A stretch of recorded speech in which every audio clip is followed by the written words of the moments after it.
posisi jemaat atau orang-orang yang kita layani itu kalau mereka belum bertobat, inilah kira-kira yang terjadi dalam diri mereka. Itu maksud dan tujuan nanti pelajaran ini. Yang pertama, Bapak Ibu, pengaruh atau dampak dosa bagi orang-orang yang belum bertobat itu orang berdosa. Satu, orang-orang berdosa berada di bawah kekuasaan iblis. Artinya apa?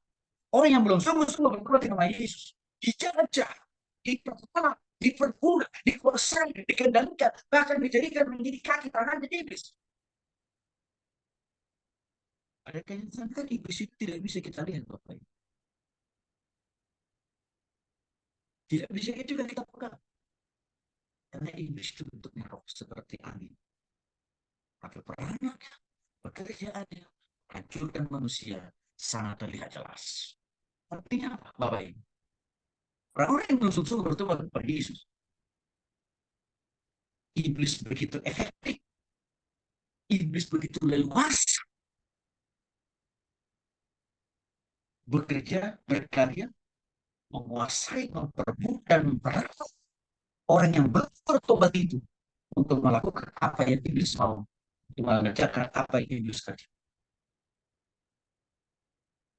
Saya kecil. Nanti sesuatu hal yang baru.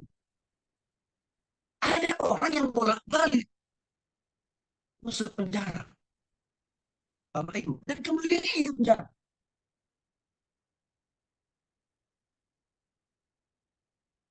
Di penjara itu, Bapak Ibu,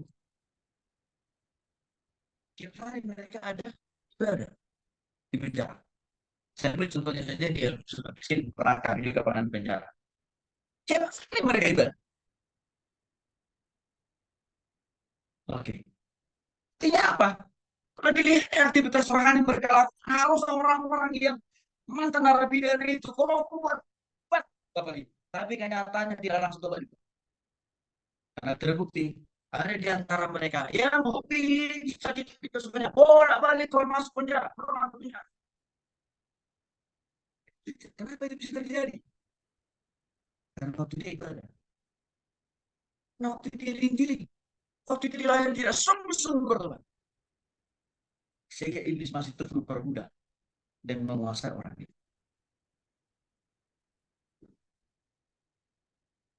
Ada satu kesaksian di istri saya. Mereka melakukan pelayanan di penjara, Bapak Ibu. Para ibu-ibu ini cerita. Ada seorang ibu, ya, dia menjadi ketua persekutuan di LP itu karena dianggap dia paling rohani. Nah, lalu Bapak Ibu yang dikasih oleh Tuhan Kristus, karena masa tahanannya dia udah mau selesai. Lalu waktu di pelayanan persekutuan dalam ibadah, dia bersaksi. Dan sekaligus dia berjanji. Dengan mengatakan, puji Tuhan, besok saya akan keluar dari penjara, dari LP ini. Ya saya berjanji, dalam Yesus, begitu luar biasa. Saya tidak akan pernah mau kembali ke tempat ini. Itu kesaksian beliau. Apa yang terjadi?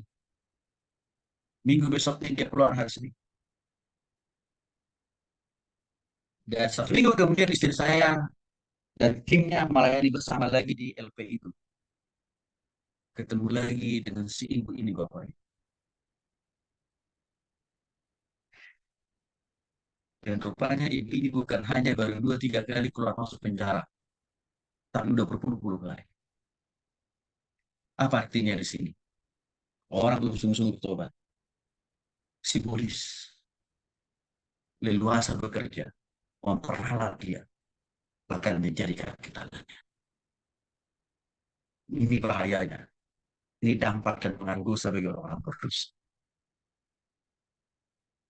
Jadi penjara itu bukan menobatkan dia. Tapi justru kadang-kadang membuat dia makin bertambah jahat. Yang kedua, Bapak Ibu, orang berdosa tidak mempunyai damai sejahtera dan hati nurani mereka tidak ada di dalam damai sejahtera yang daripada Tuhan. Saya beri contoh. Orang yang terjerembab di dalam penyalahgunaan narkoba. Lisan mereka kan seringkali, wah karena saya sedang punya masalah, persoalan. Sehingga mereka lari ke narkoba. Tetapi apa yang terjadi? Bukan masalahnya, persoalannya makin selesai, tapi makin bertambah. Artinya ini adalah bentuk konkret bagaimana dosa itu begitu luar biasa bekerja dalam diri orang yang belum bertobat. Sehingga dia tidak mendapatkan kedamaian dan ketentraman dalam menghadapi situasi-situasi yang sulit dan pelik Bapak Ibu. Maka Bapak Ibu dikasih oleh Tuhan Yesus Kristus. Disinilah sebenarnya penginjilan itu menjadi penting. Bahkan Bapak Ibu, saya pernah melayani sebuah keluarga. Ini suami istri ini usaha. Secara ekonomi nggak ada kurangnya. Secara fisik juga nggak ada. Apa yang menjadi masalah? Keluarga ini tidak pernah kekurangan makan dan minum. Tidak pernah juga mereka kekurangan apa. Bahkan secara penampilan sebenarnya kelihatannya keluarga ini istrinya tidak ada sakit penyakit. Tapi apa yang terjadi adalah kayaknya setiap hari, setiap minggu, bulan makin bertambah terus. Lalu kalau saya bertemu dengan keluarga ini, saya tanya, apa yang ada di hati dan pikiran ibu saya? Lalu dia bilang, Pak Tony, memang saya nggak kekurangan uang, Pak. Ah, bagus, saya bilang, puji Tuhan dong. Juga tidak sulit saya untuk makan dimanapun dan nginap di hotel dimanapun. Wah, haleluya, saya bilang. Lalu apa yang menjadi masalah ini? Pak Tony, saya nggak bisa tenang, Pak. Setiap saat, setiap waktu, setiap hari, minggu, bulan, saya selalu takut, Pak. Saya selalu khawatir, Pak. Alisa, Pak, tidak damai.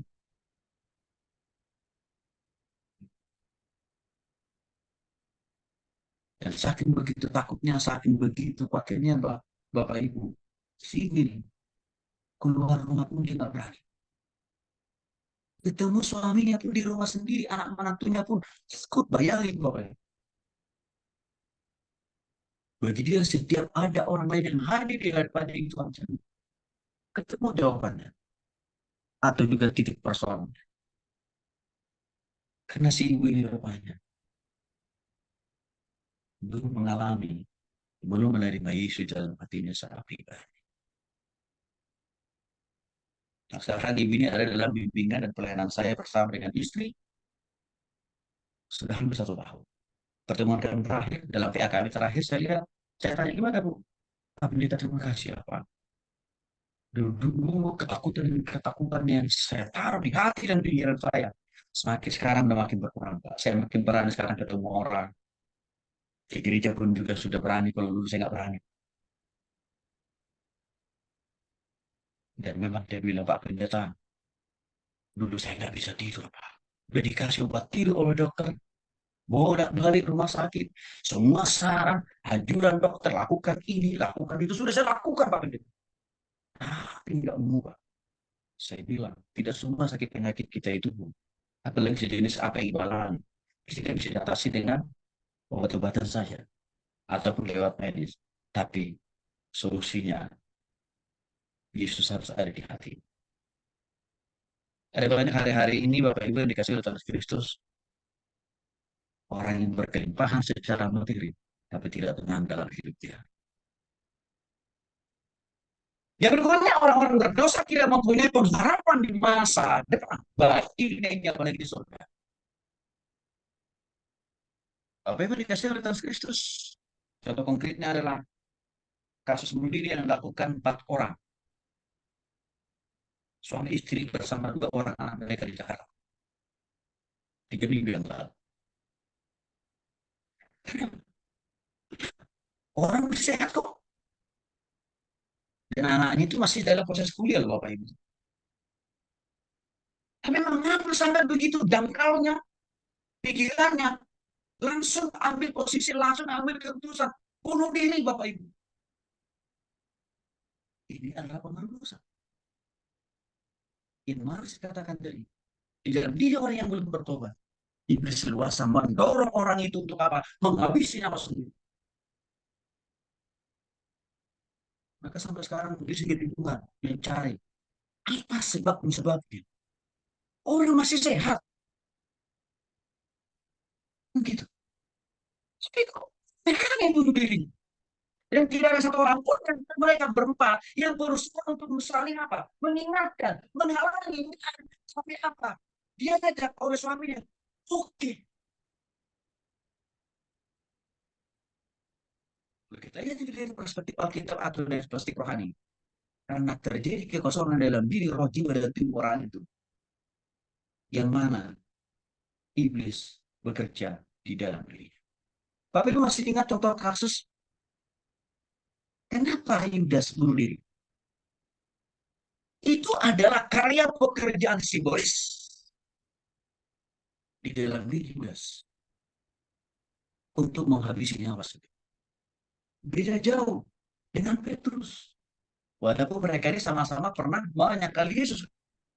Tapi Petrus, di akhir penyangkalan yang dilakukan kepada Yesus, dia sadar itu dosa, dia berkata, jalan keputusan yang diambil oleh Yudas berbeda dengan keputusan yang diambil oleh Petrus berbeda dengan Yudas. Yudas tetap mengambil posisi untuk tidak mau bertobat sehingga iblis tetap menggerogoti, menguasai dirinya bahkan mendorong dia untuk bunuh diri. Tapi Petrus beda.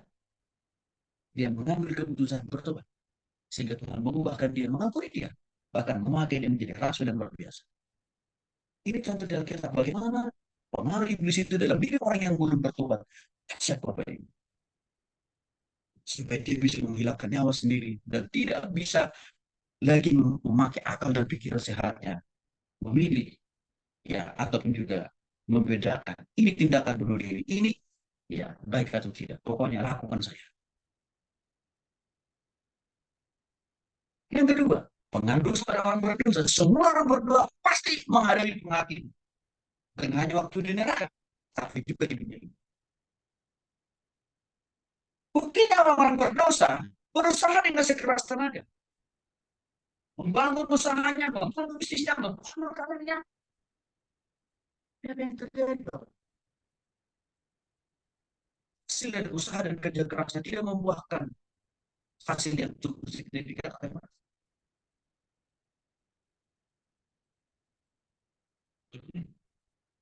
Bagi orang yang belum bertobat, kesulitan demi kesulitan akan terus dialami oleh banyak para pria-pria yang belum bertobat justru dalam mencari pekerjaan, membangun usaha bisnis karena belum bertobat. Berusaha bisnis hanya harus berdoa. Artinya usaha dan bisnis itu bukan belum menghasilkan apa-apa. Bangkrut. Nah, sekarang ini kan Bapak yang kita lihat banyak di sekitar kita. Ya, orang berusaha, usaha B, usaha C, berusaha C. Satu kurus sudah belum tiga. Pinjaman ke bank belum ketuk.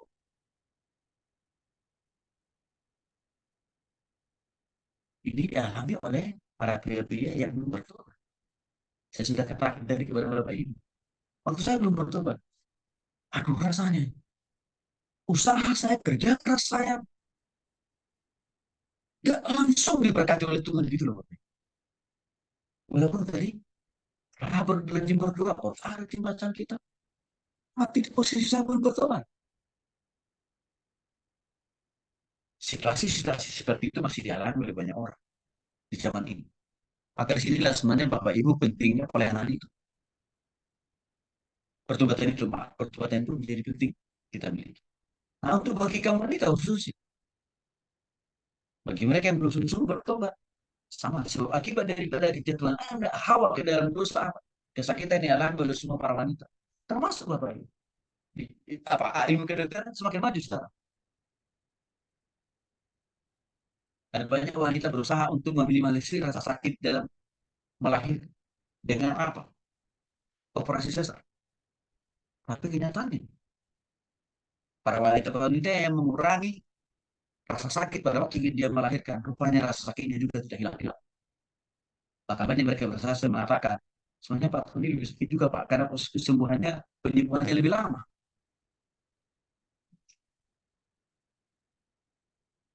Para berdosa tidak dapat menghindar dari maut. Artinya apa? Orang berdosa tidak akan bisa lari dari hukuman Tuhan. Baik selama dia hidup di dunia ini dan juga setelah dia dipanggil oleh Tuhan dari dunia ini. Karena kenapa? Neraka itu udah pasti. Tapi sebelum seseorang hidup dipanggil Tuhan, ditetapkan Tuhan di neraka, di dunia ini dia mengalami berbagai banyak hukuman. Apa? Berbagai macam jenis sakit penyakit. Itulah alasan saya kira. Kenapa ada banyak juga sakit penyakit yang hari ini tidak langsung otomatis bisa ditemukan obatnya kan Bapak Ibu. Ambil. Misalkan apa HIV belum ditemukan juga obat. Itu kan bagian daripada apa? Penghukuman Tuhan terhadap orang-orang yang hidup terus menerus di dalam dosa. Makanya saya melihat dari perspektif rohani, COVID-19 yang sudah usai, itu adalah bagian daripada penghukuman Tuhan terhadap orang-orang berdosa di dunia ini. Dan itu sama dengan seperti kusta di zaman perjanjian lama yang memiliki daya tular yang luar biasa. Sehingga orang-orang berpenyakit kusta di zaman perjanjian lama harus diisolasi mandiri, dipisahkan dari lingkungan sekitar orang-orang sekitarnya. Seperti penanganan COVID-19, berbagai jenis penyakit. Baru saya jadi ingat. Tahun yang lalu saya melayani seorang bapak. Perjumpaan saya dengan bapak ini diawali waktu dia mengidap penyakit kanker. Dan bapak ibu, mukanya yang sebelah kanan sudah menjadi dua. Karena sudah makin membengkak. Bertambah hari, minggu, bulan, makin bertambah besar bengkaknya. Bahkan bapak ibu tidak bisa lagi lehernya berdiri tegak seperti ini. Tapi sudah lebih cenderung miring ke sebelah. Karena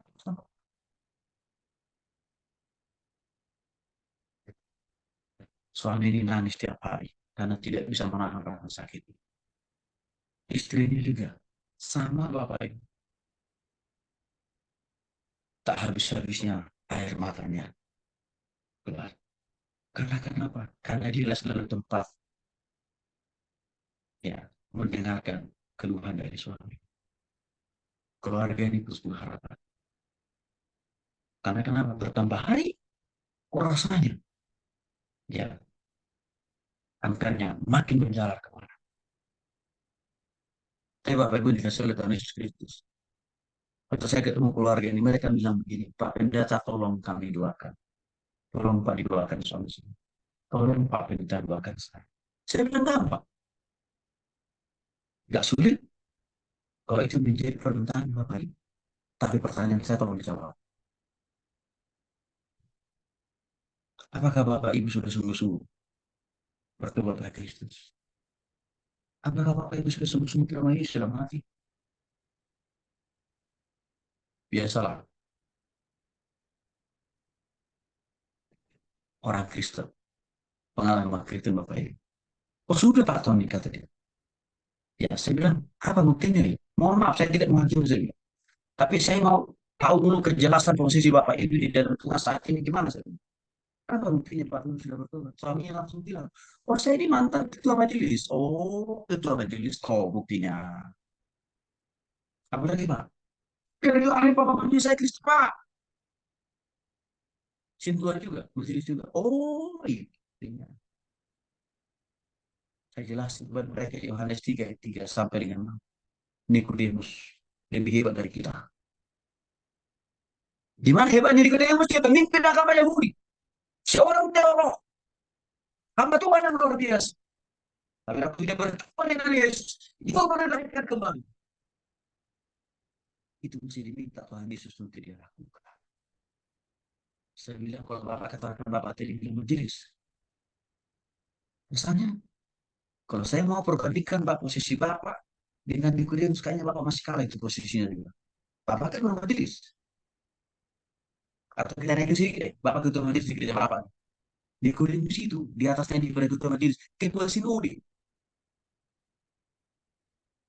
Karena Bapak ini majelis kan di gereja suku. Saya langsung kasih contoh. Nikodemus itu persis seperti Paulus di gereja Bapak saya bilang. Atau bis. Atau kalau di gereja Katolik itu apa? Sama dengan Paulus saya bilang. Tapi Yesus bilang, engkau lahir perlu lahirkan kembali. Ada saya katakan berdasarkan Alkitab dari penjelasan Bapak Ibu tadi di sebelah saya, Bapak Ibu harus muslim bertobat. Maka kalau Bapak Ibu mau sedekahkan, mau sedekah, mau sama ini. Saya yang pertama harus terpenuhi dulu. Karena tanpa syarat yang pertama ini, nggak mungkin Tuhan menolong, Tuhan menyembuhkan sakit nanti Pak. Harus bertobat dulu, harus sungguh. Singkat ceritanya Bapak Ibu, saya diurus sama istri, sampai nangis-nangis. Mengaku dosa dan kesalahan. Mengaku akan kesemuanya dan selamat. Saya bilang, oke. Kalau Bapak Ibu sudah sungguh bertobat, kita minta Tuhan memulihkan, menyembuhkan di Bapak secara jasmani. Supaya dikeluarkan setiap penyakit Bapak. Keluarga ini kami layani, kami doakan Bapak Ibu. Ya, beberapa bulan. Minggu lalu saya ketemu. Bapak Ibu tahu hasilnya apa? Waktu saya lihat, saya bilang, kok Bapak ganteng sekali? Saya bilang, iya Pak Pendeta. Puji Tuhan Pak Pendeta. Engkarku sudah diangkat. Haleluya.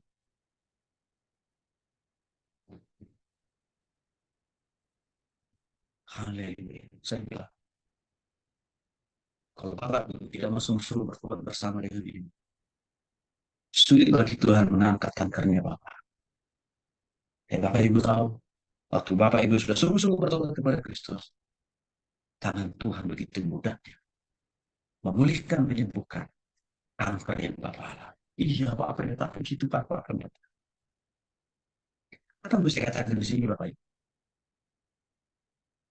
Muncul berbagai jenis penyakit itu.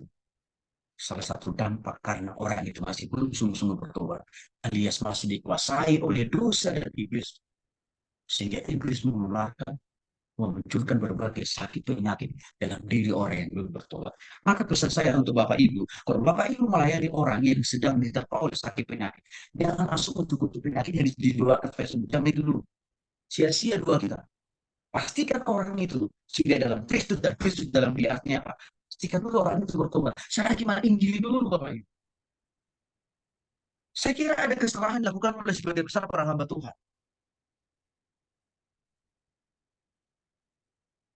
Dari dulu sampai hari ini. Apa itu? Langsung semangat mendoakan sakit penyakit jemaatnya. Tapi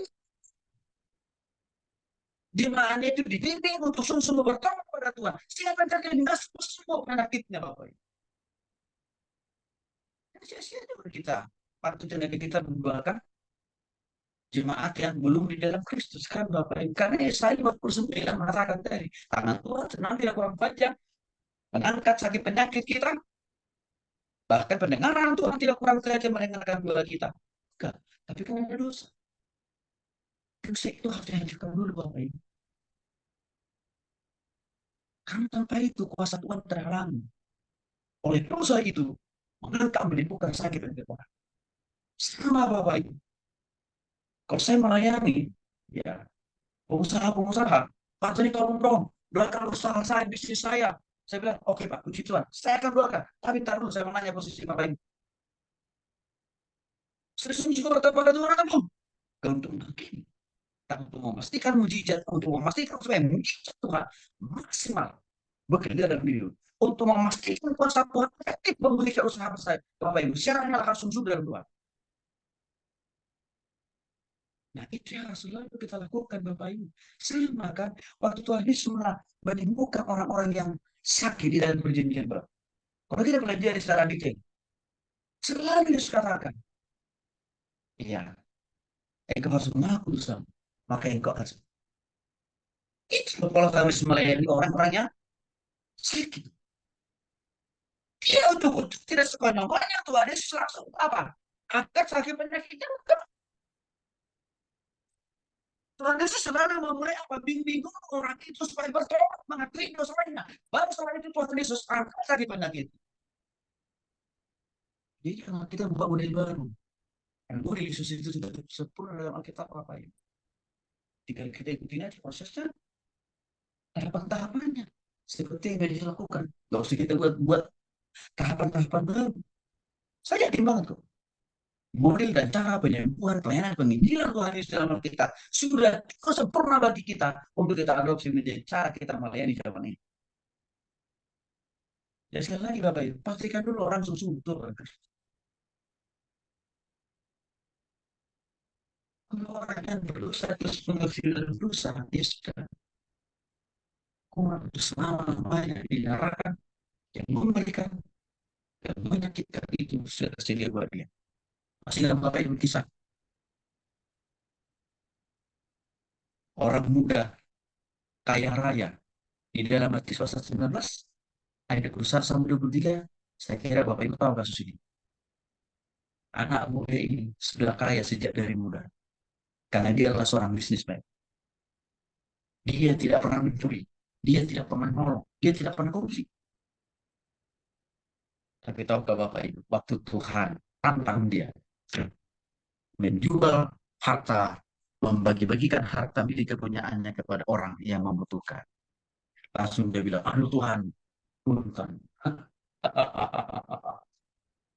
Kalau Tuhan sudah otak atik masalah harta, aduh, berat buat saya Tuhan.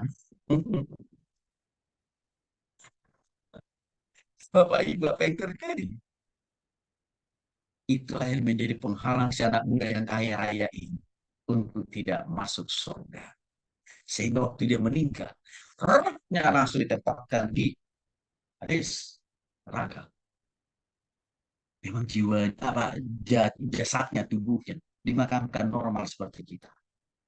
Tapi berbeda dengan Lazarus. Lazarus super, super miskin, super super melarat, susah makan dan minum. Kalau dia dapat makan waktu masa dalam hidupnya, hanya kalau ada orang yang buang sisa-sisa makanan di tempat sampah. Disitulah peluang bagi Lazarus untuk bisa makan. Tapi dalam kemiskinan itu, dalam kesulitan itu, Lazarus sungguh-sungguh percaya kepada Tuhan. Waktu dia dipanggil oleh Tuhan, setelah orang kaya tadi dipanggil oleh Tuhan, meninggalkan dunia. Lazarus kan dipanggil Tuhan juga, meninggal dunia juga. Tapi ada yang berbeda Bapak Ibu. Jasadnya Lazarus sama memang. Dikembalikan kepada debu dan tanah seperti jasadnya, tubuhnya si anak muda yang kaya raya tadi. Dimakamkan juga, tapi ada yang berbeda. Rohnya Lazarus ditempatkan Tuhan di pangkuan Abraham, gambaran dari di situ ada perbedaan tempat dan posisi rohnya Lazarus dan rohnya si anak muda yang kaya raya.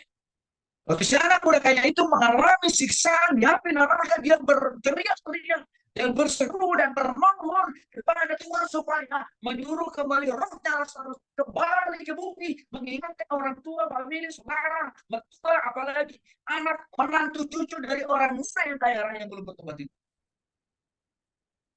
Tapi apa Tuhan bilang? Roh Lazarus tidak perlu kembali ke bumi untuk mengingatkan orang tuamu itu. Rohnya Lazarus tidak perlu kembali mengingatkan istrimu, anakmu, cucumu, mantumu, tidak usah, yang penting kata Tuhan.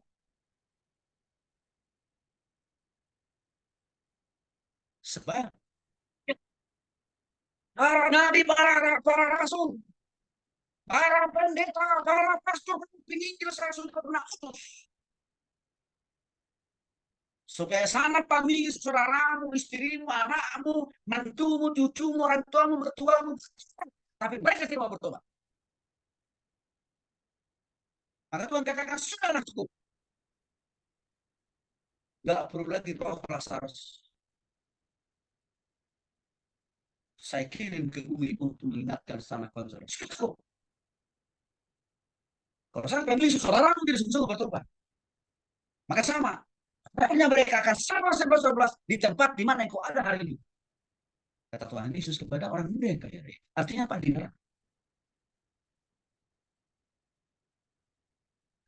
Saya kira apa yang dijelaskan di dalam Matius pasal 19 ayat 21 sampai 23 ini gambaran dong Bapak.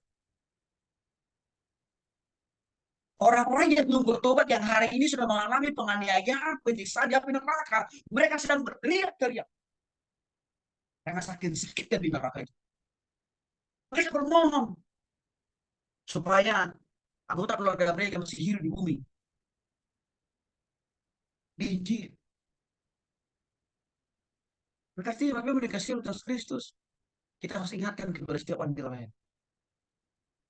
Kesempatan bertobat itu gunakan saat ini, detik ini. Jangan nunggu Tuhan Yesus datang. Jangan sampai menyesal seperti orang muda yang kaya raya. Karena tidak pernah sungguh-sungguh bertobat atau tidak hidup di bumi. Apa yang terjadi? Neraka yang terbaik itu yang mengerikan itu menjadi bagian dari itu. Nah, Bapak Ibu, ini juga bisa menjadi salah satu cara kita menyatakan Injil kepada orang. Nah, kalau saya melayani orang-orang kaya, para pengusaha, saya sendiri pakai Matius 19 ini, Bapak Ibu. Karena itu relevan dengan kehidupan mereka sebagai pengusaha. Nah, itu langsung sesak nafas mereka. Wih, nih. Jadi kalau kita nggak bertobat, walaupun kaya raya, sudah neraka. Iya, bukan kata saya, Alkitab yang mencatat.